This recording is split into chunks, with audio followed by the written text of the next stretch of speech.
ఆషాఢమాసం తొలి ఏకాదశి సందర్భంగా మహిళా భక్తులు పలువురు కాశీ అన్నపూర్ణేశ్వరి అమ్మవారికి సామూహికంగా సారెను సమర్పించారు. స్థానిక సుల్తానాబాద్లో వేంచేసి ఉన్న శ్రీ గంగా కాశీ అన్నపూర్ణేశ్వరి విశ్వేశ్వర స్వామి దేవస్థానంలో ఆషాఢమాసం తొలి ఏకాదశి పూజలు శనివారం ఘనంగా నిర్వహించారు.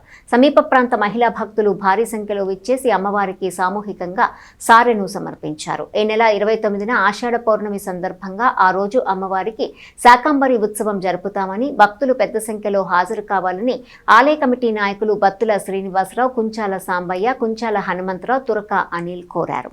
హర హర శంభో శంకర. ఇవాళ సుల్తానాబాద్లో మాకు ఇక్కడ ఆషాఢ మాసం సందర్భంగా ఏకాదశి నాడు అందరం కలిసి అమ్మవారికి సారిచ్చుకుందాం అనుకున్నాము. ఇక్కడ విశ్వేశ్వర స్వామి సమేత అన్నపూర్ణాదేవి గారు ఉన్నారు.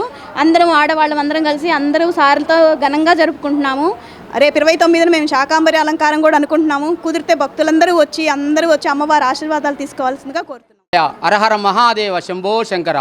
సుల్తానాబాద్లో వేయించేసినటువంటి శ్రీ గంగా కాశీ అన్నపూర్ణ సమేత విశ్వేశ్వర స్వామివారి దేవస్థానంలో ఆషాఢ మాసం ఏకాదశి సందర్భంగా ఈరోజు ఇక్కడున్న చుట్టుపక్కల ఉన్న మహిళా భక్తురాలందరూ అమ్మవారికి సామూహికంగా సారే సమర్పించి ఉన్నారు. వారి కుటుంబాన్ని అందరూ చక్కగా ఎల్లవేళ కాపాడాలని ప్రార్థించున్నాము. అలాగే రేపు 29వ తారీఖు ఆషాఢ పౌర్ణమి సందర్భంగా అమ్మవారికి శాకాంబరి ఉత్సవం జరుపుతాము. కావున ప్రతి ఒక్కరూ సహకరించి స్వామివారికి అనుగ్రహం పొందవలసిందిగా కోరుతున్నాము. ఓం నమః శివాయ. హర హర మహాదేవ శంభో.